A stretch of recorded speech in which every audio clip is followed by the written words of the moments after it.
ओम नमो भगवते वासुदेवाय। ओम विष्णु देवाय नमः। स्वागत है आपका हमारे चैनल पर।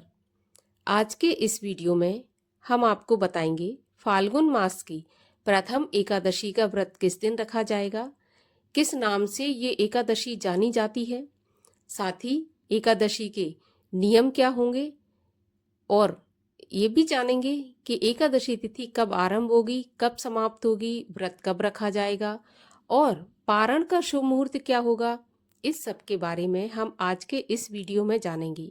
तो ऐसी ही जानकारियां प्राप्त करने के लिए, सभी प्रकार की व्रत कथाएं सुनने के लिए, चालीसा सुनने के लिए और हमसे जुड़े रहने के लिए हमारे चैनल को सब्सक्राइब करें। आज का वीडियो अच्छा लगे तो लाइक करें और शेयर करें। तो चलिए हम ये जानते हैं कि फाल्गुन मास के कृष्ण पक्ष की एकादशी को किस नाम से जाना जाता है। तो देखिए, फाल्गुन मास के कृष्ण पक्ष की एकादशी विजया एकादशी के नाम से जानी जाती है। विजया एकादशी, जैसा कि नाम से ही पता चलता है, विजय दिलाने वाली या सफलता दिलाने वाली एकादशी। इस एकादशी का व्रत करने वाले किसी भी क्षेत्र में असफल नहीं होते, हमेशा उन्हें हर क्षेत्र में सफलता प्राप्त होती है। तो सभी भक्तगणों को एकादशी का व्रत अवश्य करना चाहिए। वैसे भी हमारे हिंदू धर्म में एकादशी व्रत को सर्वश्रेष्ठ व्रत माना गया है। सनातन धर्म में सभी वैष्णवों को एकादशी के व्रत का पालन करना चाहिए। शास्त्रों में ऐसा वर्णन आता है कि जब राम और लक्ष्मण ने लंका पर चढ़ाई की थी, तब विजया एकादशी का व्रत राम और लक्ष्मण ने रखा था और उन्हें लंका पर विजय प्राप्त हुई थी। तो विजया एकादशी का व्रत किसी भी परीक्षा में, देखिए जीवन भी एक परीक्षा ही है, उसमें भी हमें सफल होना है, आगे बढ़ना है। तो विजया एकादशी का ये जो व्रत है बहुत महत्वपूर्ण है। इस व्रत के नियम उसी प्रकार पालन होंगे जैसे प्रत्येक एकादशी के व्रत के नियम पालन किए जाते हैं। दशमी की रात्रि से एकादशी के व्रत के नियमों का पालन आरंभ होता है और द्वादशी पारण के दिन तक इन नियमों का पालन हमें करना होता है। तो दशमी के दिन आप रात्रि को सूर्यास्त के बाद अन्न और नमक का सेवन न करें। दशमी की रात्रि में पूर्ण रूप से ब्रह्मचर्य का पालन करें।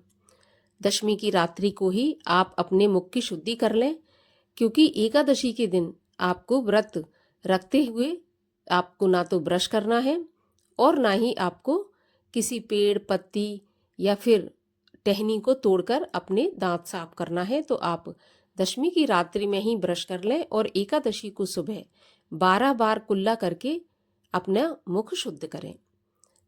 एकादशी के दिन सुबह ब्रह्म मुहूर्त में उठने के बाद, स्नान आदि से निवृत्त होने के बाद सूर्य भगवान को अर्घ्य दें। अर्घ्य देने के बाद भगवान श्री हरि विष्णु का पूजन करें। आपकी जैसी भी सामर्थ्य हो, जो आपसे बन सके वो सामग्री पूजन की लें और भगवान श्री हरि विष्णु का पूरे मन से आप पूजा करें। इसके बाद विजया एकादशी की कथा सुनें और भगवान श्री हरि विष्णु की आरती करें। सारा दिन मन में ओम नमो भगवते वासुदेवाय इस मंत्र का जाप करते हुए भगवान का स्मरण करें, भजन करें। एकादशी के व्रत में रात्रि जागरण का बहुत महत्व माना गया है, बहुत महात्म होता है रात्रि जागरण का। अगर आप पूरी रात भगवान के सामने बैठकर भजन कीर्तन करते हुए रात्रि जागरण करते हैं तो आपको 1000 अश्वमेघ यज्ञ का फल प्राप्त होता है। अगर आप पूरी रात नहीं जाग सकते तो कम से कम आधी रात तक आपको अवश्य जागरण करना चाहिए। ब्रह्मचर्य का पालन करना चाहिए। एकादशी के दिन पृथ्वी पर शयन करना चाहिए। वैसे तो एकादशी का व्रत निराहार रखा जाता है। अगर आप में सामर्थ्य नहीं है तो आप फलाहार के साथ एकादशी का व्रत रख सकते हैं। द्वादशी के दिन आपको उसी प्रकार से भगवान का पूजन करना है। सुबह उठकर ब्रह्म मुहूर्त में उठना है, स्नान आदि से निवृत्त होने के बाद पूजन करना है। उसके बाद आपको अपने व्रत का पारण करना है। ध्यान रहे, व्रत का पारण शुभ मुहूर्त में ही करना चाहिए। अगर हम व्रत का पारण शुभ मुहूर्त में नहीं करते तो एकादशी का व्रत फलीभूत नहीं होता है, निष्फल हो जाता है। तो जो मुहूर्त बताया जाता है उसी में एकादशी के व्रत का पारण करना चाहिए। पारण करने के पहले अगर संभव हो तो किसी ब्राह्मण को बुलाकर भोजन कराएं और शुद्ध सात्विक भोजन के साथ फिर आप व्रत खोलें। अगर ऐसा संभव नहीं है तो आप एक ब्राह्मण के भोजन की कच्ची सामग्री अलग निकाल कर रख दें, उसमें दक्षिणा भी रखें। उसके बाद आप अपने व्रत का पारण करें। पारण आपको शुद्ध एवं सात्विक भोजन से करना चाहिए। अगर आप भोजन से नहीं करना चाहते तो आप केवल मीठे चावल से भी पारण कर सकते हैं। अगर ये भी नहीं है तो फिर आप केवल तुलसी दल और गंगा जल से आप अपने व्रत का पारण कर सकते हैं। अगर आपका द्वादशी के दिन कोई व्रत है तो आप फलों से भी व्रत का पारण कर सकते हैं। आपको एक चीज का ध्यान रखना है कि एकादशी के दिन आप तुलसी का स्पर्श नहीं कर सकते, तुलसी पर आप जल अर्पित नहीं कर सकते। हाँ, आप दूर से दीपक तुलसी पर लगा सकते हैं।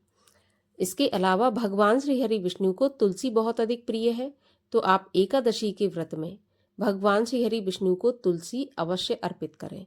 बिना तुलसी के भोग आपका पूर्ण नहीं माना जाता। तो चलिए अब हम ये जान लेते हैं कि एकादशी का व्रत किस दिन रखा जाएगा, एकादशी की तिथि कब आरंभ होगी, कब समाप्त होगी।